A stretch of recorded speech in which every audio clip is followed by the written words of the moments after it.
J'ai été jetée hors de la maison pour laquelle j'avais payé. Mon mari m'a giflé sous les yeux de sa mère. Et 2 semaines plus tard, ils ont tout perdu. Bonjour à tous. Très chaleureusement. À ceux d'entre vous qui regardent cette vidéo, en ce moment, je vous souhaite la santé et l'abondance et que le destin vous tienne à l'écart des personnes qui n'apportent que de la douleur. Je m'appelle Caroline et je vous parle d'Antony, une banlieue au sud de Paris. Avant de commencer, n'oubliez pas de vous abonner et de laisser un pouce bleu, car cette histoire pourrait changer à jamais votre regard sur le mariage. La maison, qui de l'extérieur semblait si parfaite. Mon mariage, tout cela ressemblait à un rêve devenu réalité. Cette modeste maison en périphérie de la ville n'était pas une villa de luxe, mais elle dégageait suffisamment de chaleur pour que je puisse l'appeler mon coin de paradis sur terre. La peinture sur les murs était encore fraîche. Le portail en fer forgé n'avait même pas eu le temps de penser à la rouille. Et dans le petit jardin de devant, pendaient des pots de géranium rouge que j'entretenais avec tant de soin. Les gens qui me connaissaient disaient souvent « Quelle chance tu as !» Si jeune et déjà propriétaire, je me contentais de sourire en entendant ces mots. Pas par arrogance, mais parce qu'ils ne connaissaient pas l'histoire qui se cachait derrière ces apparences. Je travaille comme comptable dans une entreprise de taille moyenne. Mon salaire n'est pas mirobolant, mais il aurait été amplement suffisant si je n'avais eu qu'à subvenir à mes propres besoins. Mais je ne vivais pas seule. J'étais mariée. Mon mari, Julien, était censé être mon havre de paix, l'endroit où je pouvais toujours revenir, pas seulement physiquement, mais aussi émotionnellement. Autrefois, il était différent. Attentionné. Il venait souvent me chercher au bureau. Il était capable d'être trempé jusqu'aux os sous la pluie d'automne juste pour m'apporter un dîner chaud. Ces petits gestes me semblaient immenses à l'époque. Et ce sont eux qui m'ont convaincu de l'épouser. Au début de notre mariage, nous louions un petit appartement dans un vieil immeuble HLM. En hiva. Le vent soufflait à travers les fenêtres mal isolées. Et les murs étaient si fins que nous entendions chaque dispute des voisins. Mais curieusement, je m'y sentais heureuse. Nous nous asseyions souvent par terre, mangions des nouilles instantanées, et rions de tout et de rien. Et nous nous étions fait une promesse. Un jour, nous aurions notre propre maison. Une maison qui serait vraiment la nôtre. Cette promesse a lentement commencé à prendre forme. J'ai commencé à mettre de côté chaque euro. Pendant ce temps, Julien essayait de lancer sa propre entreprise. Parfois, il y avait des bénéfices. Parfois, non. Je n'en ai jamais fait un problème. Car je croyais que c'était notre combat commun. Quand nous avons enfin réussi à acheter cette maison, j'ai pleuré non pas de fatigue, mais parce que je sentais que tous ces efforts n'avaient pas été vains. Je me souviens parfaitement du jour où nous avons emménagé. Julien s'est tenu devant la porte d'entrée et a dit « C'est notre maison ». J'ai souri et hoché la tête. Oui, notre maison. C'était une phrase simple. Mais à ce moment-là, elle signifiait tout. J'ai rempli chaque recoin de cette maison d'espoir. La petite cuisine où je préparais des sandwichs avant de partir au travail. Le salon simple avec un canapé d'occasion mais confortable trouvé sur le Bon Coin, que nous avions déniché pour quelques centimes. Et la chambre où, chaque soir, nous partagions les histoires de la journée écoulée. J'ai même commencé à imaginer l'avenir, des enfants courant dans le salon, des rires le matin et des déjeuners dominicaux chaleureux où nous ne serions jamais seuls. Tout semblait si possible. Sie proche. Mais il y avait une chose que les gens de l'extérieur ne voyaient pas. Les mensualités du prêt immobilier étaient prélevées sur mon compte, chaque mois. C'était moi qui veillais à ce qu'il n'y ait aucun retard. C'était moi qui calculais les dépenses. C'était moi qui renonçais à mes propres envies dans un seul but: entretenir la maison. Julien le savait. Il l'a toujours su. Mais à chaque fois que j'abordais le sujet, il disait seulement « Nous sommes mari et femme. Caroline, on ne va quand même pas faire les comptes. » Et une fois de plus, je choisissais le silence. Pas parce que ça n'avait pas d'importance pour moi, mais parce que je croyais au mariage. Je croyais qu'il ne fallait pas faire un problème de tout. Je pensais que tant que nous étions ensemble, tout irait bien. Je pensais que cette maison était le début de notre grand bonheur. Je pensais être au bon endroit. Jusqu'à ce que je réalise la vérité. De l'extérieur, cette maison pouvait paraître chaleureuse. Mais à l'intérieur, elle refroidissait lentement. Et je ne me doutais pas encore que cet endroit, que j'avais construit avec un travail si acharné, serait le premier où je perdrais vraiment tout. Le sacrifice invisible, si les gens regardaient ma vie de l'extérieur, ils diraient probablement « Elle a de la chance, un emploi stable, une maison, un mari », comme si tout était parfait. Mais il y avait quelque chose qui ne se voyait jamais, un sacrifice que personne n'a jamais apprécié. Au début de chaque mois, avant de penser à quoi que ce soit d'autre, j'ouvrais l'application bancaire sur mon téléphone. Les chiffres sur l'écran n'étaient pas seulement un solde, c'était le souffle vital de la maison dans laquelle je vivais. La mensualité du crédit, les factures d'électricité et de gaz, l'eau, le budget pour les courses chez Carrefour, tout reposait sur mes épaules. Je n'en ai jamais parlé à personne, même avec Julien. Je n'en ai jamais discuté vraiment sérieusement. Pas parce que je ne voulais pas de reconnaissance, mais parce que j'avais peur. J'avais peur que si je commençais à compter, notre relation ne devienne une simple équation mathématique. Je ne voulais pas que mon mariage soit une transaction commerciale. Julien avait sa petite entreprise. Parfois, elle rapportait assez d'argent. Parfois pas du tout. Il y avait des jours où il rentrait avec un visage radieux, avec un peu d'argent liquide et beaucoup d'espoir, mais il y avait aussi des jours où il restait silencieux, assis longuement sur le canapé, le regard vide fixé dans le vide. Dans ces moments-là, je m'approchais toujours de lui. « Ne t'inquiète pas. Tchava Allah » disais-je avec un sourire, même si, au fond de moi, j'étais épuisée. J'ai commencé à faire des heures supplémentaires. Je travaillais plus. Je me reposais moins. Pas parce que j'étais si forte, mais parce que je n'avais pas d'autre choix. Je me souviens d'un soir, je suis rentrée à la maison avec une migraine si forte que j'avais l'impression que ma tête allait exploser. Je tenais à peine sur mes jambes. Mais en ouvrant la porte, j'ai souri. Pour moi, la maison devait respirer la chaleur. Même si moi-même je me sentais affreusement mal. Je suis allée dans la cuisine et, avec mes dernières forces, j'ai fait des œufs brouillés et j'ai réchauffé les restes de la veille. C'était simple, mais suffisant. Julien était assis dans le salon, les yeux rivés sur son téléphone. Je le regardais, espérant qu'il me remarquerait, qu'il demanderait comment je me sentais ou dirait au moins merci. Mais non, le silence. Et c'est là que, pour la première fois de ma vie, un sentiment étrange m'a envahi. Pas de la colère, pas même une immense déception. Houstonville. Comme si un gouffre infranchissable s'était soudainement creusé entre nous.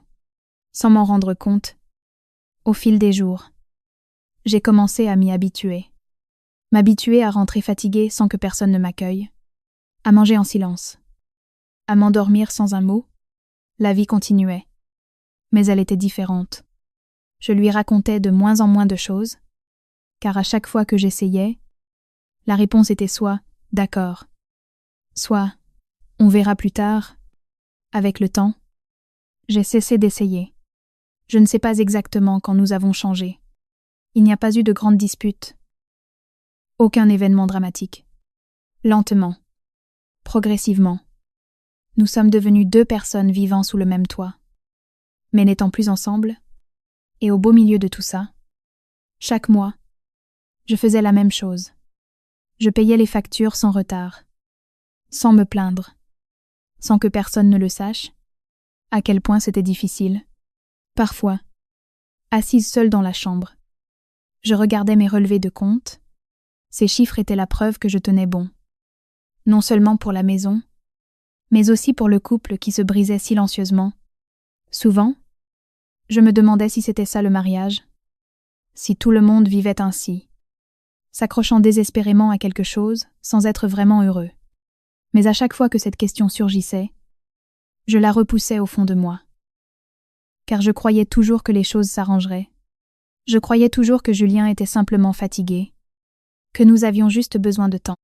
Et surtout, Je croyais que cette maison était un endroit pour lequel il valait la peine de se battre. Je ne réalisais cependant pas qu'à ce moment-là, je ne me battais plus pour mon mariage. J'essayais de retenir quelque chose qui disparaissait déjà, et je n'étais pas encore prête à l'admettre. L'arrivée qui a tout changé. Le changement n'est pas arrivé avec fracas. Il n'y a pas eu de signe avant-coureur, ni de dispute explosive. Tout a commencé par une seule phrase. « Ma mère va s'installer avec nous pour quelque temps », a dit Julien avec un naturel désarmant, comme si c'était la chose la plus normale au monde, comme s'il était sûr que j'accepterais. Et sur le coup, je n'ai pas protesté. Bien sûr. Pas de problème, ai-je répondu doucement. Dans ma tête, ce n'était qu'une situation temporaire. Après tout, c'était sa mère. Et je ne voulais pas être cette épouse qui refuse l'hospitalité à la famille de son mari. Ce jour-là, j'ai même aidé à préparer la chambre d'amis. J'ai récuré les sols, mis des draps propres, rangé la petite armoire dans le coin. Je voulais qu'elle se sente à l'aise. Je voulais qu'elle sache qu'elle était la bienvenue. Pendant les premiers jours, tout semblait aller bien. Ma belle-mère, Geneviève, parlait doucement, souriait parfois, et m'a même complimenté pour l'ordre dans la maison. L'espace d'un court instant. J'ai pensé que ce ne serait peu. Être pas aussi terrible que je l'avais imaginé dans les blagues stéréotypées. Mais j'avais tort. Le changement s'est glissé dans notre quotidien si lentement, si subtilement, que je serais incapable de dire quand exactement cela a commencé. Au début, c'était des détails sa façon de me regarder, d'observer tout ce que je faisais, comme si derrière chacun de ses regards se cachait un verdict. Un matin, en me préparant pour le travail, j'ai mis un chemisier propre. J'arrangeais ma coiffure devant le miroir.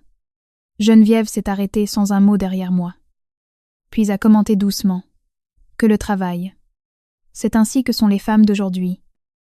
J'ai fait un pâle sourire.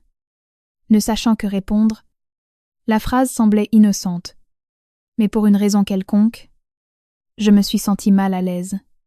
J'ai ignoré la chose. Je me suis dit que j'étais être trop susceptible. Mais au fil des jours, ces remarques devenaient de plus en plus fréquentes. La soupe est trop salée. Le sol n'est toujours pas assez propre. Une épouse devrait passer plus de temps à la maison. Elle ne haussait jamais le ton. Elle n'attaquait jamais ouvertement. Mais cela suffisait pour que j'y réfléchisse à 2 fois avant de faire quoi que ce soit. J'ai commencé à me sentir observée, même dans les moindres détails. Un après-midi, je suis rentrée du bureau plus tôt que d'habitude. Je pensais pouvoir enfin me reposer un peu. Mais j'avais à peine franchi le seuil que j'ai vu ma belle-mère assise dans le salon, inspectant les environs. « Tu es déjà rentrée ?» a-t-elle demandé. « Oui. J'ai fini un peu plus tôt aujourd'hui. » ai-je répondu. Elle a hoché lentement la tête, puis a ajouté « D'habitude, tu rentres si tard. » Je suis restée figée, pas parce que je ne savais pas quoi dire, mais parce que je ne comprenais pas ses véritables intentions. Ce jour-là, quelque chose s'est brisé. Cette maison a cessé d'être un endroit où je rentrais pour recharger mes batteries. Une tension constante et étouffante flottait dans l'air, même si elle ne se voyait pas à l'œil nu. Je suis devenue prudente dans ma façon de parler, de bouger, et même de respirer. J'avais l'impression de devoir m'adapter en permanence. Mais ce qui me déconcertait le plus, c'était que Julien ne disait pas un mot. Il voyait ce qui se passait. Il entendait ses remarques. Mais il se taisait. Parfois il souriait. Et parfois même il en rajoutait. Comme si c'était tout à fait normal. « C'est vrai qu'en ce moment, tu rentres assez tard », a-t-il dit un jour. C'était une phrase simple, mais j'avais l'impression qu'il confirmait ma culpabilité, même si je travaillais pour nous, pour cette maison, pour notre vie commune. En affrontant les embouteillages sur la Nationale 20 tous les jours, ce soir-là, j'étais assise seule dans notre chambre. La lumière était tamisée, et le silence presque douloureux. J'ai essayé de me rappeler quand j'avais, pour la dernière fois, ressenti une véritable liberté dans ma propre maison. Et je n'ai pas trouvé de réponse. La vérité, c'était que ce sentiment avait disparu depuis longtemps. Depuis que quelqu'un était entré dans notre vie, Je ne détestais pas ma belle-mère. Je sentais simplement que je n'avais plus d'espace à moi.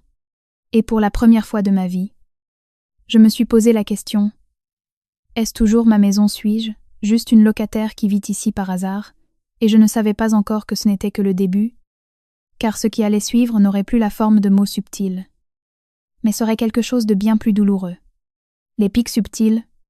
Au début, j'ai essayé de faire semblant que tout allait bien. Je me répétais que ce n'était que la phase initiale d'adaptation. C'est comme ça quand on vit avec sa belle-mère. Il doit y avoir des frictions. J'essayais d'être compréhensive, paciente, et de faire de mon mieux dans une maison qui devenait de plus en plus étrangère pour moi. Mais je ne pouvais pas me mentir à moi-même sur un point: mes sentiments. Chaque jour, il y avait un petit détail qui rongeait un peu plus mon âme. Un matin, je me suis levée encore plus tôt que d'habitude. Je voulais préparer quelque chose avant de partir au bureau. J'ai pensé que cela améliorerait être un peu la situation. J'ai préparé un petit déjeuner simple. Ce n'était pas un festin, mais j'y avais mis du cœur. Quand tout a été prêt, je les ai appelés maman. Julien, le petit déjeuner est prêt. Je me tenais près de la table de la salle à manger, attendant leur réaction. Ma belle-mère est arrivée en premier. Le visage sans expression.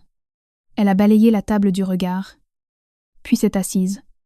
Julien est entré derrière elle, le téléphone à la main. Je me suis assise aussi. Essayant de sourire, après quelques secondes de silence, ma belle-mère a goûté les œufs brouillés, sans même me regarder. A lâché. Il manque du sel. Une phrase courte, un ton dépourvu d'émotion. Mais j'ai eu l'impression qu'un poids de plomb me tombait sur la poitrine. Je me suis immédiatement levée. Oh! Je vais chercher le sel. Je suis allée dans la cuisine. J'ai attrapé la salière et j'ai rapidement corrigé l'erreur.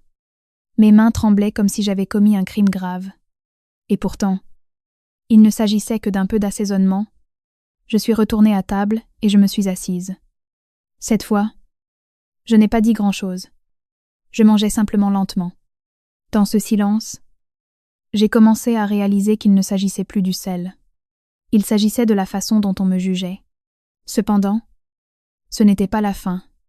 Alors que je me préparais à partir au travail, ma belle-mère s'est arrêtée dans le salon et m'a dévisagée de la tête aux pieds. « Tu vas au travail ou au théâtre ?» a-t-elle demandé. Je me suis figée. Je portais un chemisier élégant, très classique, une tenue de bureau. Rien d'extravagant. Mais la façon dont elle m'a regardée m'a fait me sentir coupable. C'est ma tenue pour le bureau. Ai-je répondu doucement. Elle a juste hoché légèrement la tête et a ajouté: une femme devrait s'habiller plus modestement. Je n'ai pas répondu. Pas parce que je ne savais pas quoi dire, mais parce que j'étais tout simplement fatiguée de devoir constamment me justifier. Je suis allée au travail avec un pressentiment affreux. Pendant tout le trajet, mes pensées tournaient en boucle. J'ai commencé à me demander ce qui n'allait pas chez moi. N'étais-je pas assez bien? Ne faisais-je pas assez d'efforts, ou peu, être que je ne serais jamais à la hauteur de ces attentes après le travail? J'avais hâte de rentrer pour souffler un peu. Mais exactement la même chose m'attendait à la maison. De petites remarques, des regards perçants, et une atmosphère glaciale qui ne se dissipait jamais. Un soir, j'ai essayé de m'asseoir avec eux dans le salon. Je voulais me sentir, au moins un peu, comme un membre de la famille. J'ai commencé à parler. La semaine prochaine, je vais probablement encore devoir faire des heures supplémentaires. Je dois finir un rapport important. J'ai regardé Julien, espérant sa compréhension. Mais avant qu'il ne puisse répondre, ma belle-mère l'a devancé. Que du travail. Encore du travail. Jusqu'à en oublier tes devoirs d'épouse. Je me suis lentement tournée vers elle. Dans cette phrase, il n'y avait plus rien de subtil.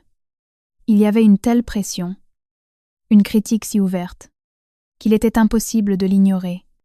J'ai essayé de sourire. Je le fais aussi pour la famille, ai-je répondu.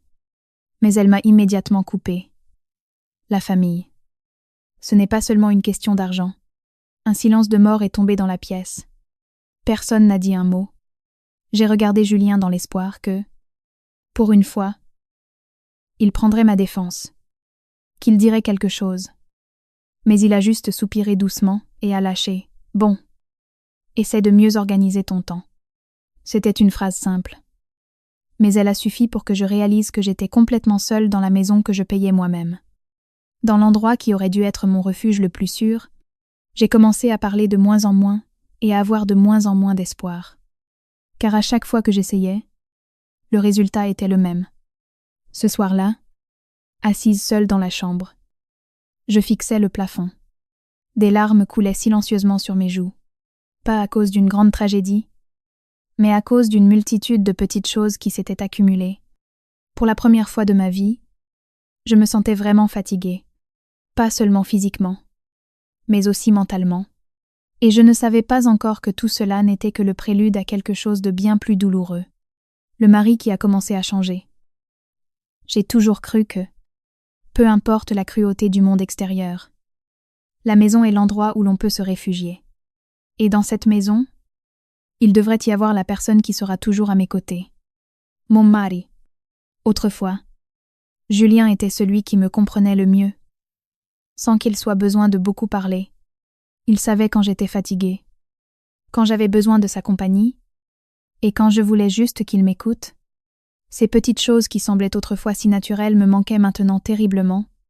Lentement, tout a changé. Mais pas de manière drastique. Il n'y a pas eu un grand moment qui a tout détruit. Le changement s'est glissé dans notre vie presque imperceptiblement, jusqu'au moment où j'ai réalisé que plus rien n'était comme avant. Un soir, je suis rentrée du travail complètement épuisée. La journée avait été incroyablement stressante. J'avais un mal de tête épouvantable. Je voulais juste m'effondrer. Dès que je suis entrée dans la maison, je me suis assise sur le canapé. J'ai enlevé mes chaussures et j'ai essayé de prendre une profonde inspiration. Julien était là, confortablement installé, regardant quelque chose sur son téléphone. Je me suis légèrement tournée vers lui. J'ai eu une journée très fatigante. Et je dis doucement, autrefois, à un tel moment. Il aurait immédiatement demandé « Que s'est-il passé, viens ?» Raconte-moi. Mais maintenant, il n'y a eu qu'une courte réponse. Un simple son sans même lever les yeux vers moi. Je me suis tue. J'ai attendu quelques secondes dans l'espoir qu'il pose quand même une question. Mais rien. Finalement, je me suis levée et je suis allée dans la chambre sans un mot. Et c'est là que j'ai vraiment commencé à sentir que la distance entre nous devenait de plus en plus réelle. Dans les jours qui ont suivi, ce schéma s'est répété. Quand je disais quelque chose, il ne répondait que par des phrases laconiques. Quand j'essayais de me rapprocher de lui, il faisait semblant d'être occupé. Et ce qui me blessait le plus, c'était qu'il donnait de plus en plus souvent raison à sa mère. Un matin, je me suis réveillée un peu plus tard. Le réveil n'avait pas sonné du tout. Ou j'étais tellement épuisée que je ne l'avais pas entendu. J'ai couru à la cuisine pour préparer le petit déjeuner le plus vite possible. Mais ma belle-mère était déjà assise à la table de la salle à manger, me regardant avec une expression difficile à décrire. « Tu viens de te lever ?» a-t-elle demandé. « Oui. »« Excusez-moi. J'ai trop dormi. » Elle a soupiré bruyamment. Une épouse devrait se lever avant son mari. J'ai seulement hoché légèrement la tête. Essayant de retenir une réponse, j'ai rapidement commencé à préparer le repas. Mais avant d'avoir pu finir, Julien est sorti de la chambre.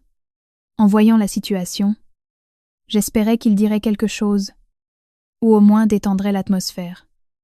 Mais au lieu de prendre ma défense, il s'est joint à elle. « C'est vrai ? En ce moment, tu dors souvent très tard. » Ma main s'est arrêtée en l'air. Je me suis lentement tournée vers lui. Ce n'est arrivé qu'aujourd'hui. Ai-je murmuré. Mais il ne me regardait pas. Il s'est assis, a sorti son téléphone et a continué. « Tu devrais aussi mieux t'organiser. » C'était une phrase simple. Mais j'avais l'impression que lui aussi reconnaissait ma culpabilité, ne voyant absolument pas toutes ces choses que je faisais pour lui. Pour nous. Je n'ai pas répondu. J'ai continué à préparer le repas avec une boule de plus en plus grosse dans la gorge. À partir de ce jour, j'ai remarqué quelque chose que je ne voulais pas admettre auparavant. Julien n'était plus au milieu. Il commençait à prendre de plus en plus parti pour sa mère. Étape par étape. Il accordait plus d'attention à ce qu'elle disait. Il la croyait davantage. Il était plus enclin à être d'accord avec ses jugements. Et moi. Chaque jour, je me retrouvais un peu plus seule de l'autre côté de la barricade. Un soir, j'ai pris mon courage à deux mains et j'ai voulu lui parler dans la chambre. Nous étions seuls. La maison était assez calme. Je me suis assise au bord du lit et j'ai essayé de choisir les bons mots. « Julien, je voudrais te parler. » Il regardait toujours son téléphone. « De quoi ?» J'ai pris une grande inspiration. « J'ai l'impression que tu as changé ces derniers temps. » Il s'est arrêté un instant et m'a regardé. « Que veux-tu dire ?» J'ai hésité. « Je parle de ton comportement envers moi et envers ta mère. » Il y a eu quelques secondes de silence. J'espérais que cela mènerait à une conversation sincère, mais ce que j'ai entendu en retour n'a fait que briser mon cœur à nouveau. « Tu es juste trop sensible. » Cette phrase a coupé la conversation comme un couteau. Je me suis tue. J'avais juste l'impression de n'avoir pas pu finir avant qu'il ne m'interrompe. Ma mère est une personne âgée. C'est normal qu'elle dise de telles choses. Son ton a changé. Il n'était plus indifférent, mais beaucoup plus ferme, plus défensif. Et c'est exactement à cet instant précis que j'ai vraiment compris. Je n'avais pas seulement perdu le confort de ma propre maison. Je commençais à perdre l'homme qui était censé être mon soutien. Je n'ai pas poursuivi la conversation, car je savais que, quoi que je dise, cela ne changerait rien. Cette nuit-là, nous nous sommes endormis en silence. Pas de discussion. Pas de contact. Pas de chaleur. Juste deux personnes allongées dans le même lit, séparées par des années-lumière. J'ai longtemps fixé le plafond. Et pour la première fois de ma vie, je ne me sentais pas en sécurité aux côtés de mon propre mari. C'est alors que j'ai commencé à comprendre quelque chose de très douloureux. Le problème n'était plus ma belle-mère. Le problème était de savoir qui mon mari avait choisi, et la réponse à cette question n'était pas moi. Étrangère dans ma propre maison. Il existe un sentiment presque impossible à décrire avec des mots. Ce n'est pas une colère enragée ni de bruyants sanglots. C'est ton vide. Quand vous êtes dans un endroit qui devrait être votre maison, mais que vous ne sentez pas que vous y avez votre place. C'est exactement ce que j'ai commencé à ressentir entre ces murs. La maison, qui autrefois était pleine de rire. La maison qui, malgré sa simplicité, était si chaleureuse, me semblait maintenant froide et étrangère. J'y vivais toujours. Je dormais dans le même lit. Je faisais les mêmes tâches routinières. Mais je me sentais comme une locataire tolérée par charité. Le matin, je me levais plus tôt. Non pas pour bien commencer la journée, mais parce que j'avais peur des critiques. Je préparais tout à la vitesse de l'éclair, m'assurant que ce soit parfait avant qu'il ne se réveille. Pas parce que j'aimais le faire, mais parce que je ne voulais pas entendre d'autres remarques. Chacun de mes mouvements semblait être observé par des yeux perçants. La façon dont je posais la cuillère, dont je lavais les assiettes, ou même dont je traversais le couloir, tout devait être parfait. Sinon j'étais sûre de faire quelque chose de mal. Un matin, en faisant la vaisselle, j'ai entendu des voix venant du salon. Ma belle-mère parlait à Julien. Je ne comprends tout simplement pas les femmes d'aujourd'hui. Elles préfèrent faire carrière au lieu de s'occuper de la maison. Je me suis figée. Ma main continuait à bouger automatiquement. Mais mes pensées se sont complètement arrêtées. Julien n'a pas répondu tout de suite.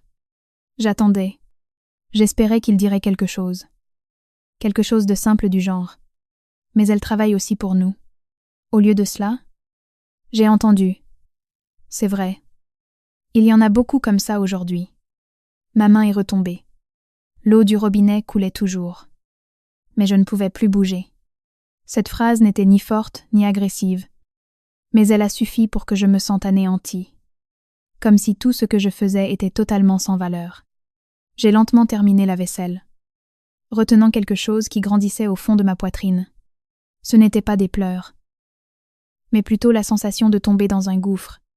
À partir de ce jour, j'ai essayé de me rendre la plus invisible possible. Je ne mangeais qu'après qu'ils aient terminé. Je m'asseyais aux endroits où j'étais le moins visible. Je ne parlais que si quelqu'un me posait une question. Lentement. J'oubliais même comment rire. Un soir, je suis rentrée encore plus tard que d'habitude. Au bureau. Ça avait été un véritable enfer. C'était la clôture de fin de mois. Quand je suis entrée dans la maison, la lumière du salon était encore allumée. Ma belle-mère était assise dans le fauteuil. Mais Fixand, c'est à cette heure-ci qu'on rentre. Sa voix était plate, mais d'autant plus éloquente. J'ai eu beaucoup de travail. Ai-je répondu. Elle a seulement secoué lentement la tête. La maison est laissée à l'abandon. Je n'ai pas répondu. J'ai posé mon sac et je suis allée dans la chambre. Dans la chambre, Julien était déjà couché. Le nez sur son téléphone. Je me suis arrêtée sur le pas de la porte et je l'ai regardé pendant quelques secondes. « Tu as mangé » ai-je demandé doucement. « J'ai déjà mangé. » a-t-il répondu sèchement. Il n'a pas posé la question en retour. Il se moquait de savoir comment j'allais. Comment s'était passée ma journée. J'ai juste hoché légèrement la tête. Même s'il ne me regardait de toute façon pas, je me suis assise au bord du lit. Mon corps était fatigué, mais mon âme l'était bien plus encore. Je voulais parler. Je voulais raconter ma journée. Je désirais que quelqu'un m'écoute. Mais à chaque fois que j'essayais, le résultat était le même. J'ai donc choisi le silence. Ce soir-là, je n'ai pas dîné. Pas parce que je n'avais pas faim, mais parce que je n'avais même plus l'énergie de prendre soin de moi. Je me suis lentement glissée dans le lit, tournant le dos à Julien, et j'ai fixé le mur. Et au même instant, je me suis enfin avoué quelque chose que j'avais essayé de refouler jusqu'à présent. Je suis seule, pas parce qu'il n'y a pas de gens autour de moi, mais parce qu'il n'y a personne qui me remarque vraiment. Dans les jours qui ont suivi, ce sentiment n'a fait que s'intensifier. J'ai commencé à sentir que je n'avais plus voix au chapitre dans cette maison, quoi que je fasse aux yeux de quelqu'un. C'était de toute façon mal, et la personne qui aurait dû prendre ma défense ne faisait que le confirmer. J'essayais de tenir bon, de me convaincre que ce n'était qu'une période difficile et que ça irait mieux. Mais au fond de mon cœur, je perdais lentement espoir. La maison était toujours là. Physiquement, rien n'avait changé. Mais l'atmosphère était complètement différente, et je ne sentais plus que je rentrais chez moi. J'apprenais ce que c'était que de vivre sans n'appartenir à aucun endroit. Et je ne savais pas encore que toute cette pression allait bientôt se transformer en une puissante explosion. Quelque chose que je ne serais plus capable de supporter en silence. La nuit épuisante. Il y a des jours où le corps est épuisé, mais les pensées sont encore plus lourdes. Cette journée en faisait partie. Depuis le matin, je sentais que rien n'allait comme il le devrait. Le travail s'accumulait. Le patron me mettait constamment la pression. Et je n'avais même pas un instant pour m'asseoir tranquillement. La pause déjeuner était passée, et je ne m'en étais même pas rendu compte. J'ai juste bu un café qui m'a semblé atrocement amer. Mais ce n'est pas ça qui m'avait tant épuisé. Ce qui avait vraiment aspiré toute mon énergie, c'était de savoir qu'après tout ça, je devrais retourner dans un endroit qui ne ressemblait plus à une maison. Tard dans la soirée, j'étais toujours assise devant l'ordinateur. L'écran brillait. Les chiffres s'alignaient en colonnes. Mais ma vue commençait à se brouiller. « Madame Caroline, cela doit être terminé aujourd'hui. »« Vous comprenez » a dit le patron. J'ai hoché la tête. Je n'avais pas le choix. Lentement, mais sûrement, je terminais la tâche.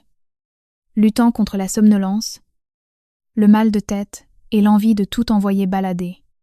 Quand je me suis enfin levée de ma chaise, l'horloge indiquait presque 20 et un 0. Le bureau commençait à se vider. J'ai pris une grande inspiration. J'ai attrapé mon sac et je suis sortie. Sur le chemin du retour, je n'ai pas mis de musique. Comme à mon habitude, je conduisais en silence. Je fixais la route. Les lumières tamisées de Paris, puis d'Antony, et pour la première fois de ma vie, je désirais que ce voyage dure éternellement. Je ne voulais pas rentrer. Je ne voulais pas ouvrir cette porte et affronter à nouveau cette atmosphère pesante. Mais bien sûr, j'ai fini par arriver. La maison était là, comme toujours. La lumière au-dessus de l'entrée était allumée. La porte fermée, je me suis arrêtée un instant devant le porche. Serrant les clés dans ma main, je n'ai pas ouvert tout de suite. comme si une partie de mon âme voulait m'en empêcher. Finalement, je suis quand même entrée. Dès que j'ai ouvert la porte, je n'ai pas été accueillie par la chaleur, mais par un silence glacial. Le salon était en désordre. Des assiettes sales traînaient sur la table. Et la télévision marchait assez fort. Geneviève était assise sur le canapé. Dès qu'elle m'a vue, a lâché immédiatement. « Tu ne rentres que maintenant. » Sa voix était dénuée d'émotion, mais suffisamment chargée pour que le poids sur mes épaules devienne encore plus lourd. « Oui. J'ai fait des heures supplémentaires. » ai-je répondu doucement. Elle a légèrement secoué la tête. « Que du travail. Encore du travail. » Et la maison ressemble à un champ de bataille. J'ai regardé la pièce. Les assiettes, les verres, les restes de nourriture. Ils n'avaient vraiment pas débarrassé derrière eux. Et moi, je venais à peine de franchir le seuil. Je n'ai rien dit. J'ai juste hoché légèrement la tête et je suis allée dans la chambre. Julien n'y était pas. J'ai jeté mon sac sur la chaise et je me suis assise au bord du lit. J'avais l'impression d'avoir complètement vidé mes forces. Presque toute mon énergie m'avait quittée, mais je savais que je ne pouvais pas encore me reposer. Je suis ressortie. Je suis allée dans la cuisine et j'ai commencé à laver les assiettes sales une par une. L'eau coulait, la vaisselle cliquetait doucement. Mes mains bougeaient presque machinalement. Pendant ce temps, j'ai entendu la porte d'entrée s'ouvrir. Julien rentrait. Il est entré sans même jeter un regard vers la cuisine et s'est assis dans le salon. J'ai attendu. J'ai attendu qu'il me remarque. Ou au moins qu'il dise « Salut ». Mais rien. Quelques minutes plus tard, je suis enfin sortie de la cuisine. « Tu as mangé ?» ai-je demandé. Il m'a regardé un instant. « Pas encore. Juste 2 mots. » J'ai hoché la tête. « Alors je vais te préparer quelque chose. » Pas de réponse. Je suis retournée à la cuisine. Avec mes dernières forces, j'ai fait des œufs brouillés et des croque-monsieur. Un repas simple. Mais au moins j'avais préparé quelque chose. Pas parce que j'étais si forte, mais parce que j'y étais habituée. Quand le dîner a été prêt, je l'ai appelé. Julien est venu. S'est assis et a commencé à manger en silence. Il n'a même pas posé les yeux sur moi. Je suis restée là un moment, puis je me suis assise sur la chaise en face, fixant ma propre assiette vide. Je n'avais pas faim. Ou peu, étais-je trop épuisée pour ressentir la faim. Le silence régnait, brisé seulement par le cliquetis de la fourchette et le son de la télévision venant du salon. Dans ce silence, j'ai soudainement réalisé que cette journée n'avait pas été épuisante seulement à cause du travail, mais parce que je devais sans cesse être forte dans un endroit qui ne me donnait aucune raison de rester. Après que Julien ait fini de manger, il s'est levé sans un mot et est allé directement dans la chambre. Je suis restée assise là un moment. Quelques secondes. Quelques minutes. Je ne sais pas moi-même. Je savais seulement que j'étais atrocement seule. Finalement, je me suis levée. J'ai débarrassé la table. J'ai lavé la vaisselle à nouveau. J'ai fait tout cela comme si c'était la chose la plus naturelle au monde, alors qu'à l'intérieur, je n'avais presque plus aucune force. Ce soir-là, je suis allée me coucher beaucoup plus tard. Julien dormait déjà. J'ai éteint la lumière et je me suis glissée à côté de lui tournant le dos comme d'habitude. Mais cette nuit-là était différente. Une tension étouffante flottait dans l'air, comme si tout ce que je retenais en moi allait bientôt exploser. Et je savais que cette situation ne durait plus longtemps, car après cette nuit, il devait se passer quelque chose que je ne serais plus capable de supporter. Et quand ce moment arriverait, je ne me tairais plus. Le début de la dispute, ce matin-là, je me suis réveillée avec un sentiment très étrange. Je n'étais ni en colère ni triste. Comme d'habitude, je me sentais plutôt complètement vide, comme si quelque chose en moi avait définitivement perdu tout espoir. J'ai suivi ma routine. Je me suis levée. Je suis allée dans la cuisine et j'ai commencé à préparer le petit déjeuner. Mais cette fois, je ne me pressais pas. Je bougeais lentement, sans pression, sans essayer d'être parfaite. Pour la première fois de ma vie, je ne voulais plus satisfaire personne. Quand l'eau pour le thé bouillait presque, J'ai entendu les pas de ma belle-mère derrière moi. Elle s'est arrêtée à l'entrée de la cuisine et m'a observé en silence. Pendant quelques secondes, ce fut le silence. Puis, comme toujours, la phrase habituelle est tombée. Tu es devenue terriblement paresseuse ces derniers temps. Ma main s'est figée en l'air. Je tenais toujours la cuillère, mais mes pensées se bousculaient. Je prépare juste le petit déjeuner. Ai-je répondu doucement? Elle a fait un pas de plus dans la cuisine. Tu cuisines. Tu ferais bien de prêter attention aussi à l'état de cette maison. Je me suis lentement tournée vers elle. Je nettoie aussi cette maison. Cette phrase m'a échappé sans que je l'aie planifiée. Elle n'était pas forte. Je n'ai pas crié. Mais elle a suffi pour changer soudainement l'atmosphère. Ma belle-mère m'a immédiatement jeté un regard plus dur. Oh. Alors maintenant on commence à faire les comptes. Je me suis tue. Ce n'était pas ce que je voulais dire. Bien que peu, être au fond, oui. Car jusqu'à présent, j'avais toujours gardé le silence. Mais ce jour-là, pour la première fois de ma vie, j'ai répondu. Je suis simplement atrocement fatiguée. Ai-je dit finalement? Elle a soupiré bruyamment. Fatiguée. Une femme ne devrait pas chercher autant d'excuses. C'était une phrase simple, mais cette fois elle n'a pas glissé sur moi. Quelque chose a bougé en moi. Ce n'était pas une grande explosion. Plutôt une fissure qui s'agrandissait lentement. J'ai posé la cuillère sur le plan de travail et je l'ai regardée dans les yeux un peu plus longtemps que d'habitude. Moi aussi je travaille pour cette maison. Ai-je dit? Silence de mort. Mes mots ont flotté dans l'air. Et pour la première fois, je n'ai pas baissé les yeux. J'ai soutenu son regard. Un léger sourire est apparu sur son visage. Mais ce n'était pas un sourire chaleureux. C'était une grimace moqueuse. Accusatrice. Cette maison n'est pas seulement grâce à toi. J'ai pris une profonde inspiration. J'ai senti une oppression dans ma poitrine. Pas de peur. Mais parce que tout ce que j'avais étouffé pendant si longtemps exigeait d'être libéré, je n'ai jamais dit ça. Je n'avais même pas pu terminer ma phrase qu'elle m'a interrompue. Mais ton comportement montre exactement ça. Indecent. La cuisine m'a soudainement semblé si exiguë, comme si l'air y manquait. Et c'est alors que j'ai entendu d'autres pas. Julien est entré dans la cuisine. Nous a regardés. « Qu'est-ce qui se passe ici ?» a-t-il demandé. Je l'ai regardé. Le moment était venu. Le moment où j'espérais qu'il verrait enfin ce que je traversais, qu'il me comprendrait. Ta mère dit que... Ai-je commencé? Mais sa mère m'a coupé la parole. Demande un peu à ta femme. Elle a l'audace de me répondre effrontément. Son ton avait changé. Il n'était plus monotone, mais vif et menaçant. Julien m'a regardé. Qu'est-ce que ça veut dire? J'ai essayé de garder mon calme. J'ai juste dit que j'étais fatiguée. Il a soupiré. Oh! Arrête d'en faire tout un plat pour un rien. Cette phrase a tout coupé net, comme des ciseaux bien aiguisés. J'étais de nouveau là, en silence, comme toujours.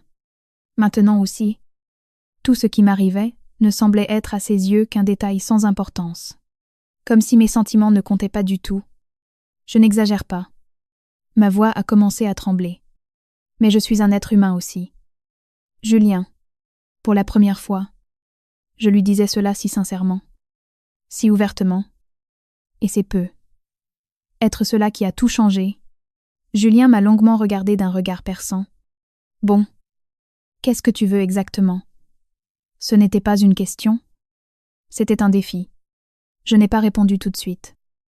Car à vrai dire, je ne savais pas moi-même ce que je voulais. Je voulais juste être écoutée. Comprise. Sentir que j'existais ici. Mais ces mots semblaient trop lourds à prononcer. Je veux juste que tu me comprennes. Ai-je murmuré finalement? Silence. Quelques secondes plus tard, je l'ai entendu rire d'un air moqueur.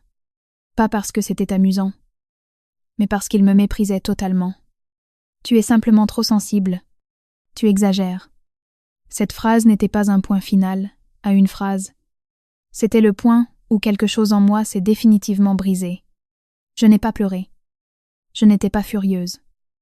Je suis simplement restée là en silence et, pour la première fois, j'ai senti que je n'avais plus besoin de rien réparer. J'ai réalisé que le problème ne venait plus d'un malentendu, mais du fait que dans cette maison, plus personne ne me prendrait jamais au sérieux.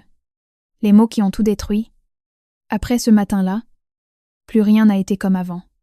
Il n'y a pas eu d'excuses. Personne n'a essayé d'apaiser la tension. Il n'est resté que le silence. Mais ce n'était pas un silence apaisant. C'était un silence plein de distance. Un mur épais. Impénétrable. De plus en plus haut et de plus en plus épais. Je vivais ma vie quotidienne.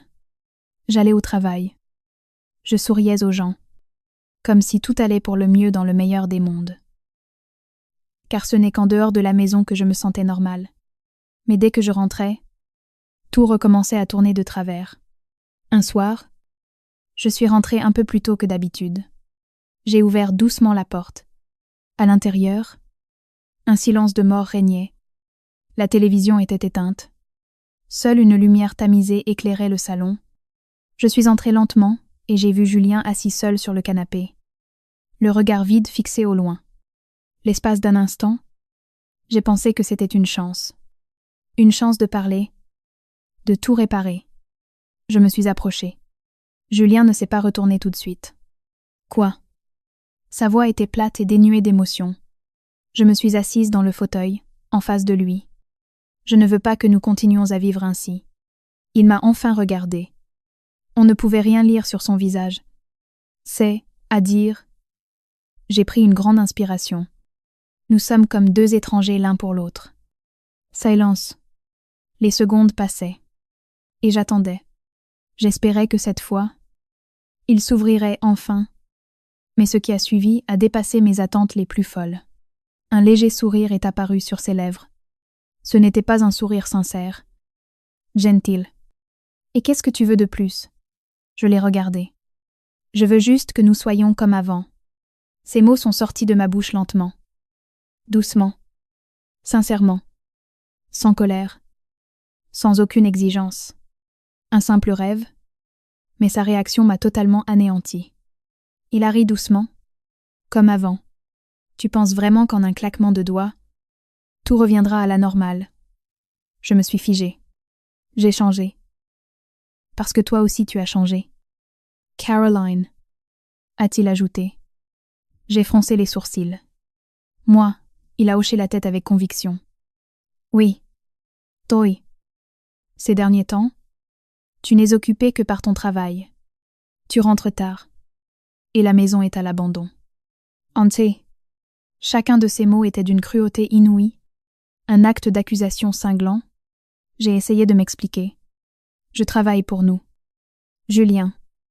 Mais il faut aussi s'occuper de la maison. Il a haussé la voix. Et à cet instant même, pour la première fois de notre vie, notre conversation s'est transformée en une dispute ouverte. Mais moi aussi je nettoie cette maison. Ma voix tremblait. Seulement toi, tu ne le remarques jamais.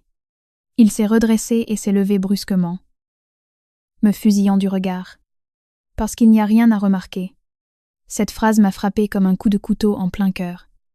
Je me suis levée lentement à mon tour et je l'ai regardé droit dans les yeux. Ma poitrine se serrait. Pas de colère. Mais parce que les mots me manquaient. Que devrais-je faire pour que tu le voies ? Et je murmurai avec fatigue et une immense douleur.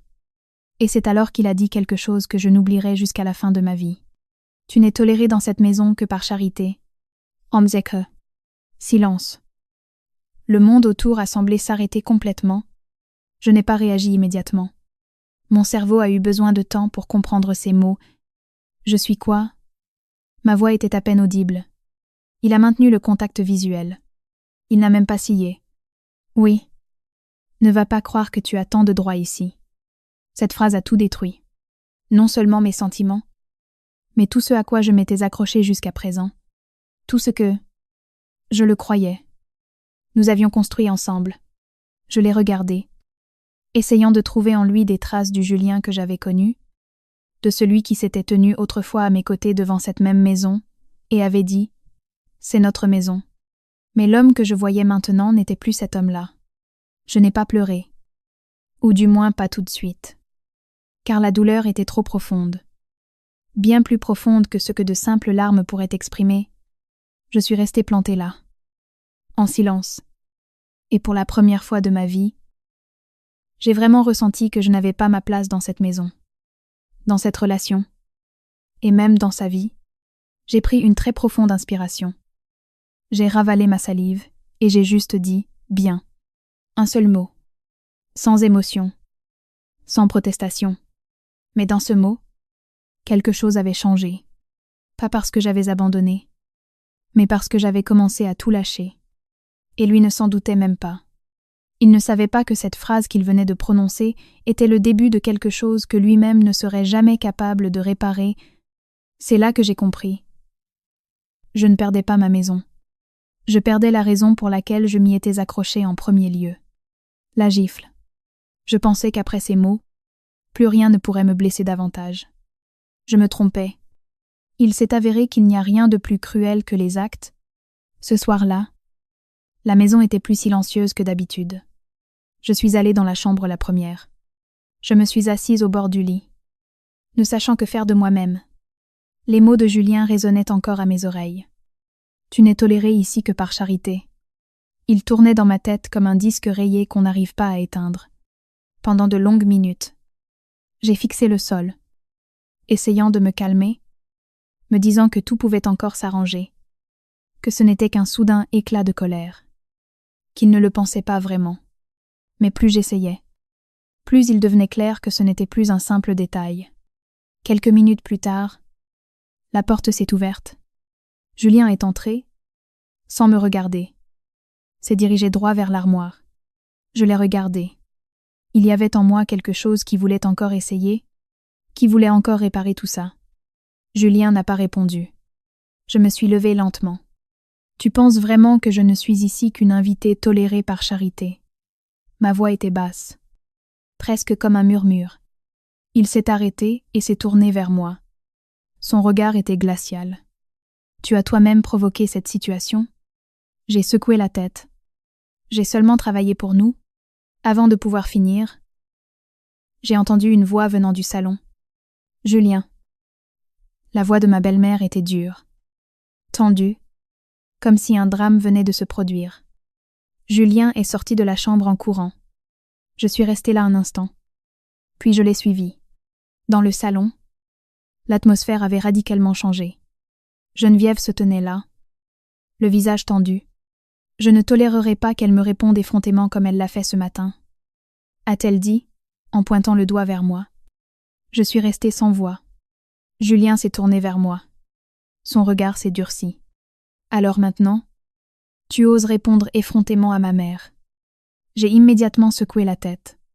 Je n'ai pas été effrontée. J'ai juste dit. Juste dit quoi? A-t-il hurlé. Pour la première fois de ma vie, j'ai eu sincèrement peur de lui. J'ai essayé de garder mon calme. J'essayais juste de lui expliquer que... Mais tu as été insolente. M'a coupé sa mère. Je les regardais tous les deux. Je me sentais comme si j'étais seule face à deux personnes qui s'étaient définitivement liguées contre moi. Je ne voulais pas être insolente. Ai-je dit en pressant ma poitrine. Et c'est là que tout est allé si vite. Julien s'est approché de moi, a levé la main et a frappé. Un claquement. Le bruit du coup a résonné dans le salon. Fort, sec, assourdissant. Un instant. On aurait dit que le monde s'était arrêté. Je n'ai même pas ressenti la douleur tout de suite. Ce que j'ai ressenti, c'était un silence de mort. Comme si le monde avait soudainement perdu sa voix. Je suis restée là, en silence. Ma tête a basculé sur le côté, sous la force de l'impact. J'ai lentement ramené mon regard en arrière. J'ai regardé droit dans les yeux de Julien, mon propre mari. Mes mains tremblaient légèrement. Pas de peur. D'un choc. Il m'avait frappé. Ce n'était pas un accident sur le coup de l'émotion. Il l'avait fait sous les yeux de sa mère. Et ce qui faisait le plus mal, c'était l'absence de toute trace de remords sur son visage. Il ne se sentait pas coupable. Il n'y avait en lui que de la rage. « Je ne veux pas que tu sois insolente envers ma mère », a-t-il crié. Je l'ai regardé. Les larmes ont commencé à monter à mes yeux. Mais elles ne coulaient pas encore sur mes joues. Car ce que je ressentais maintenant était bien plus grand qu'une simple tristesse. Quelque chose en moi s'était brisé en 1 million de morceaux. J'ai légèrement tourné la tête vers ma belle-mère. Elle n'a pas dit un mot. Elle n'a pas essayé d'arrêter son fils. Sur son visage, il n'y avait même pas le choc. Elle se tenait simplement là, en silence, et cela me suffisait amplement pour tout comprendre. Je me suis tournée à nouveau vers Julien. Pour la première fois de ma vie, je ne le regardais pas comme l'homme que j'aimais, mais comme celui qui m'avait fait du mal. J'ai pris une grande inspiration. J'ai essayé de me retenir. Mais finalement, une larme a coulé sur ma joue. Pas parce que j'étais faible, mais parce que j'avais enfin compris que tout cela ne pouvait plus être sauvé. Je n'ai pas crié. Je ne l'ai pas frappé. J'ai dit doucement une seule phrase, qui contenait tout. Je savais que je ne le regarderais plus jamais comme avant. Cette gifle n'avait pas seulement atteint mon visage. Elle avait écrasé tout ce qui restait entre nous. Et ce qui s'est passé ensuite n'était plus une question de savoir. Mais comment partir?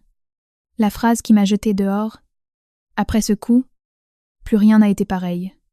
Pas seulement l'atmosphère dans la maison, pas seulement la façon dont je regardais Julien, mais aussi la façon dont je me percevais moi-même. Je me tenais toujours dans le salon. Les larmes coulaient à flots sur mon visage, mais je n'essayais même pas de les essuyer. Pour la première fois, je ne ressentais pas le besoin de faire semblant d'être forte. J'étais simplement fatiguée de traîner une relation qui m'avait abandonnée depuis longtemps. Julien se tenait devant moi, respirant un peu court. La colère brûlait toujours dans ses yeux. Geneviève se tenait immobile, observant en silence, comme si c'était l'événement le plus ordinaire. J'ai longuement regardé Julien, cherchant un fragment de l'homme en qui j'avais eu confiance autrefois. C'était un inconnu. « Julien » ai-je murmuré, d'une voix à peine audible. « C'est ça que tu veux ?» Il n'a pas répondu tout de suite. Il me regardait avec une expression indéchiffrable, puis il a dit quelque chose qui a mis le point final. « Si ça ne te plaît pas, fais tes valises et dégage de cette maison. I'm so five. » Silence de mort. La phrase est tombée. Comme ça, sans hésitation, sans l'ombre d'un regret, je me suis figée. Cela m'a paralysée. Non pas parce que je n'avais pas compris, mais parce que je n'aurais jamais pensé entendre ces mots de sa bouche. L'homme qui, autrefois devant cette même maison, disait « C'est notre maison ». Je l'ai regardé. « Tu es sérieux ?» et je chuchotai. Il n'a pas détourné le regard. « Oui. Si tu ne peux pas respecter ma mère, tu ferais mieux de partir. » Cela m'a confirmé dans ma conviction que ce n'étaient pas des mots dits sous le coup de la colère. C'était un choix. Ma poitrine s'est serrée. Tout est devenu limpide. Je n'avais plus ma place ici. J'ai regardé la mère de Julien. J'espérais un reste d'humanité. Qu'elle l'arrête au moins un peu. Mais elle restait juste silencieuse. Et ce silence était plus assourdissant que n'importe quel cri. Je me suis tournée vers Julien. Les larmes coulaient. Mais mon visage s'est apaisé. Pas parce que tout allait bien, mais parce que j'avais atteint le point où je ne voulais plus me battre seule. J'ai légèrement hoché la tête. Bien. Juste ce seul mot. Mais cette fois il était différent. Aucune supplication. Aucun espoir. Juste une pure détermination. J'ai perçu une lueur de surprise sur son visage. Peu. Être s'attendait-il à ce que je proteste ou que j'éclate en sanglots bruyants? Je tourne les talons et me dirige vers la chambre. Mon pas n'était pas lent, mais ferme. Chaque pas pesait une tonne. Mais pas parce que je doutais. Je laissais derrière moi quelque chose qui, autrefois, comptait plus que tout. Dans la chambre, j'ai regardé autour de moi. Le lit, l'armoire, les coins chargés de souvenirs. Je n'ai pas pris grand-chose. J'ai jeté quelques vêtements. Mon portefeuille et mon téléphone dans un petit sac de voyage. Je ne voulais pas prendre plus. Le plus lourd n'était pas les objets, mais les souvenirs. Quand je suis sortie, Julien se tenait toujours dans le salon. « Arrête ton petit théâtre. » A-t-il lancé? Je me suis arrêtée un instant. Je l'ai regardé et, pour la première fois de ma vie, j'ai souri. Ce n'était ni un sourire joyeux, ni un sourire triste. C'était lourd de sens. « Ne t'inquiète pas. Je ne reviendrai pas. » ai-je dit doucement. Cette phrase lui a cloué le bec. Je n'ai pas attendu de réaction. Je me suis approchée de la porte et je l'ai ouverte. L'air froid de la nuit m'a frappé au visage. Il faisait froid, mais pour une raison quelconque, cet air était beaucoup plus libérateur que celui de l'intérieur. J'ai franchi le seuil sans me retourner. Je savais que si je le faisais, je pourrais hésiter. Cette nuit-là, je suis partie pour de bon. Non seulement de cette maison, mais de tout ce qui me faisait souffrir. Et il n'avait aucune idée que cette sortie n'était pas une fin, mais le début de quelque chose qui changerait tout. La décision inattendue, cette nuit-là, les rues semblaient beaucoup plus longues que d'habitude. Les lumières de la ville vacillaient légèrement. Les gens étaient toujours dans les rues. Ils se pressaient, à leur propre rythme. Le monde ne s'était pas arrêté. Ce n'était que mon petit monde à moi qui s'était retrouvé sens dessus dessous. Je marchais dans l'obscurité. Le petit sac me paraissait léger. Mais mes pas étaient lourds. Le vent froid balayait mon visage. Mais le froid de l'extérieur n'égalait pas l'atmosphère glaciale de cette maison. Je me suis arrêtée à un abribus de la RATP et j'ai pris une grande inspiration. Pour la première fois de ma vie, il n'y avait aucune voix critique. Aucun regard inquisiteur. Il n'y avait personne pour me faire culpabiliser. Juste moi et la nuit. Être là. Dans la rue, j'ai de nouveau ressenti quelque chose que j'avais perdu depuis longtemps. La paix, pas encore le bonheur. Le temps viendra pour cela. Mais une incroyable légèreté. Comme si quelqu'un avait enlevé un rocher géant de ma poitrine. Je me suis assise sur un banc, regardant la Nationale 20, les voitures passant rarement à cette heure-là. Des gens plongés dans leur vie. Enfin, je pouvais être moi-même. En silence, je tenais mon téléphone à la main. J'avais des notifications, mais pas un seul message de Julien. J'ai souri, pas parce que j'en attendais un, mais parce que j'avais pris conscience du peu d'importance que j'avais désormais pour eux. C'était étrange, mais cela ne faisait plus aussi mal qu'avant. J'ai ouvert l'application bancaire. J'ai fixé ces chiffres qui avaient si longtemps été mon fardeau. La mensualité du prêt immobilier, les dates de remboursement, les sols, tout était là, noir sur blanc. J'ai soupiré doucement. J'ai regardé tout cela sous un angle complètement différent, plus comme un fardeau, mais comme un outil me donnant le contrôle. Je croyais être une victime tolérée par charité. En réalité, c'était moi qui contrôlais tout. J'ai fermé l'application. J'ai de nouveau regardé la route. C'est là que le plan a germé dans mon esprit. Ce n'était pas un plan de vengeance mesquine, ni une simple fuite. C'était la décision de ne pas revenir et de ne pas me laisser coincer dans un endroit où mon existence était méprisée. Je me suis levée et j'ai pris une profonde inspiration. Mes larmes s'étaient épuisées cette nuit-là. Il ne restait que moi. Et c'était suffisant. Dans les jours qui ont suivi, je me suis installée dans une petite chambre provisoire louée à Paris. Ce n'était pas le grand luxe, mais c'était suffisant pour que je puisse enfin m'endormir en paix et me réveiller sans angoisse. Je vivais comme tout le monde. Aller au travail. Rentrer du travail. Il y avait le silence. Mais un silence différent. Je ne me sentais plus observée. Lentement, je me retrouvais. Au travail. Je suis devenue plus concentrée. Mon patron l'a même remarqué. Vous avez changé. Madame Caroline. Vous dégagez une énergie complètement différente.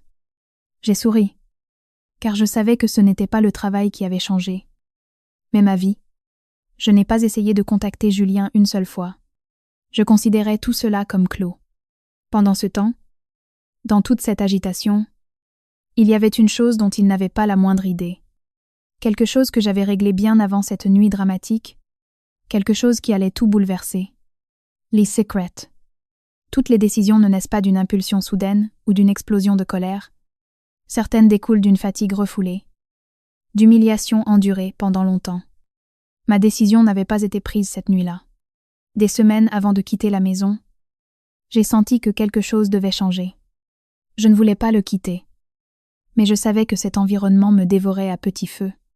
Au début, ce n'était que des pensées passagères. J'essayais de les chasser. Mais chaque jour, les remarques sarcastiques, Les regards réprobateurs ne faisaient que s'accumuler. En silence, j'ai commencé à examiner les documents concernant la maison, l'acte notarié. Les contrats de vente, les documents du prêt, tout était exclusivement à mon nom. Car au moment de l'achat, Julien n'avait pas la capacité d'emprunt suffisante et nous avions opté pour le régime de la séparation de biens. À l'époque, je n'en avais pas fait un problème. Je pensais que peu importait au nom de qui c'était, puisque nous étions une famille. Mais maintenant, je voyais les choses d'un tout autre œil.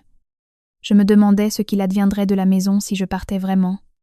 Devais-je continuer à rembourser le crédit pour une propriété qui, émotionnellement, n'était même pas à moi? Ces questions me trottaient dans la tête. Jusqu'à ce que je fasse le premier pas, j'ai contacté quelqu'un qui avait l'influence et les capacités nécessaires. Mon patron. Il était connu au bureau comme un homme strict et peu bavard. Beaucoup le craignaient. Mais c'est précisément pour cela que je lui ai fait confiance. Il ne se laissait pas guider par ses émotions. Il abordait tout comme une transaction commerciale rationnelle. Ce jour-là, je suis entrée dans son bureau. Mon cœur battait la chamade. Car je savais que cela changerait tout. Patron, je voudrais vous parler d'une affaire personnelle. Ai-je dit doucement. Il a levé les yeux vers moi. Je vous écoute. J'ai pris ma respiration. Je veux vendre ma maison rapidement. Silence de mort. Il m'a jaugé du regard. Pourquoi ? A-t-il demandé brièvement. Je ne me suis pas lancée dans des histoires de belle-mère et de mariage brisés. J'ai besoin d'une solution rapide et décisive. En espèces ? Ai-je répondu. Il a légèrement hoché la tête. Les documents sont en ordre. Vous êtes l'unique propriétaire. J'ai confirmé. Dans les jours qui ont suivi, les choses se sont accélérées.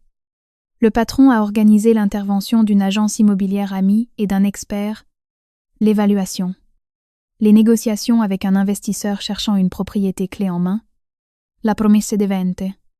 Tout était clair. Le jour est venu où, en secret chez le notaire, j'ai apposé la signature qui a changé ma vie. La maison a été officiellement vendue. Elle n'était plus à moi et, plus important encore, elle n'était plus à eux. Je n'en ai pas soufflé un mot ni à Julien, ni à sa mère. J'attendais. Cette nuit où ils m'ont jeté dehors n'a fait que me conforter dans l'idée que j'avais bien agi. Ils sont restés dans la maison, croyant qu'elle était à eux, qu'ils contrôlaient tout, alors que tout avait déjà changé. Le jour de l'expulsion. 2 semaines après mon départ, ma vie était plus paisible que jamais. Je m'habituais à la solitude. Pendant ce temps-là, à Anthony, Julien et sa mère vivaient comme si de rien n'était. Pour eux, l'affaire était simple. L'épouse, qu'ils avaient jetée dehors, était partie, et la maison leur appartenait, enfin. Jusqu'à ce matin-là, tout a commencé très calmement. Soudain, une élégante voiture noire s'est arrêtée devant la maison. 2 avocats en costume, des mallettes à la main, en sont sortis. Ils se sont approchés de la porte. Ils ont frappé. Julien a ouvert. Étonné. Il a demandé « Je peux vous aider ?» L'un d'eux a répondu poliment mais fermement « Bonjour. Nous venons au nom du nouveau propriétaire de ce bien. » Silence. Du nouveau propriétaire, a demandé Julien. Oui. Nous venons vous remettre une mise en demeure officielle de quitter les lieux. Off Lune. L'homme a ouvert sa mallette et lui a tendu les documents. Julien a commencé à lire. De seconde en seconde. L'expression de son visage changeait. Qu'est-ce que c'est que ça ? A-t-il élevé la voix ? L'avocat a gardé son sang-froid. Le titre de propriété a changé au début du mois. C'est impossible, a chuchoté Julien. Sous le choc total, Geneviève est sortie de la pièce. Que se passe-t-il ? Julien fixait les documents.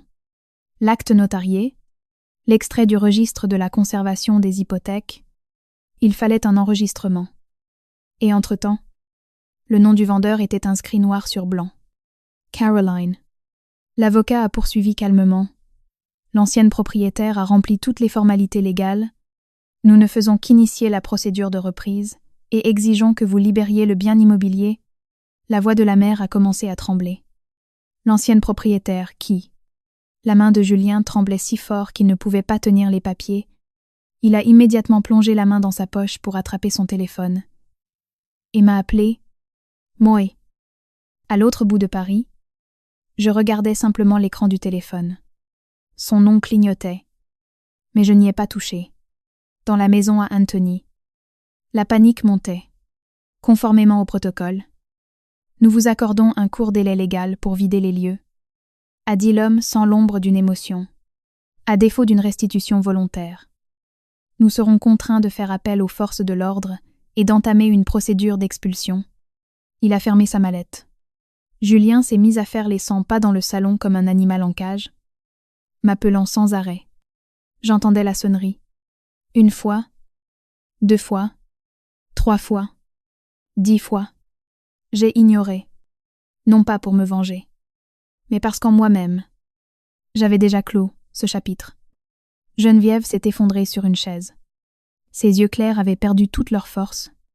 Alors, c'est elle qui l'a vendu, a-t-elle demandé. Julien a hoché la tête. Mais comment a-t-elle pu faire ça? Sans un mot, a crié la mère. Je ne sais pas, a grogné Julien. Ils ont fini par comprendre ce qu'ils n'avaient pas voulu saisir auparavant. Cette maison était la mienne. La maison dans laquelle ils m'avaient soi-disant laissé entrer par charité, et de laquelle ils m'avaient jeté dehors. Nous devons partir d'ici aussi, a demandé Geneviève, réalisant peu à peu la réalité.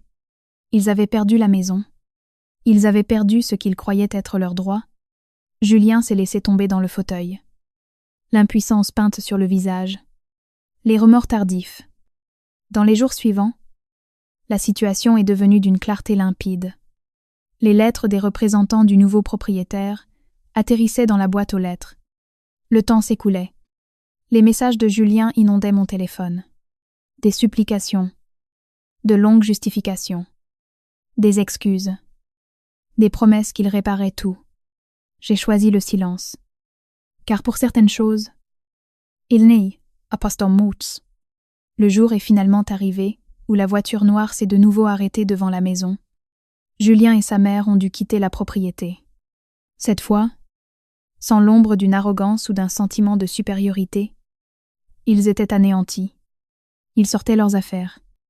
Des chaises, de petits meubles. Ce n'étaient plus que des objets.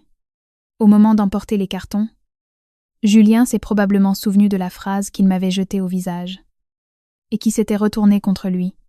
Si ça ne te plaît pas, fais tes valises et dégage de cette maison. Ces mots qui lui étaient venus si facilement à l'esprit devenaient maintenant sa réalité. Et je n'avais même pas eu besoin d'être là. Ce même matin, j'étais assise dans mon studio parisien loué, une tasse de thé chaud à la main. La paix. Aucune pression. Mon téléphone était posé sur la table. Les messages de Julien s'y affichaient. Des aveux déchirants. Des tentatives de sauver ce qui était mort depuis longtemps. J'ai lu le dernier. Puis, j'ai fixé l'écran un instant, avec la certitude absolue que certaines blessures ne peuvent tout simplement pas guérir. J'ai posé le téléphone. Décidé. Je m'étais choisi moi. J'avais choisi de ne pas retourner là où je perdais ma propre dignité. Pas à pas, j'ai ouvert la fenêtre, laissant entrer l'air frais, et pour la première fois depuis très longtemps, j'ai souri du fond de l'âme. Une maison. Après tout, ce n'est pas seulement des briques, des murs et des mètres carrés. Une maison. C'est la façon dont on vous y traite. Et si vous vous trouvez quelque part où vous ne vous sentez plus en sécurité, partir n'est pas un échec. C'est un acte de courage. Ma vie a repris son cours. Je ne me suis jamais retournée. Parfois, les gens ne réalisent la véritable valeur des autres que lorsqu'ils disparaissent de leur vie pour toujours, et les remords arrivent toujours trop tard. Et vous, qu'auriez-vous fait à ma place? Auriez-vous pardonné? Ou seriez-vous parti pour toujours? Écrivez-le dans les commentaires. Et n'oubliez pas de vous abonner, car la prochaine histoire pourrait se révéler plus proche de votre vie que vous ne le pensez. Je vous souhaite d'éviter les relations douloureuses et que le destin ne mette sur votre chemin que des personnes qui vous apprécient.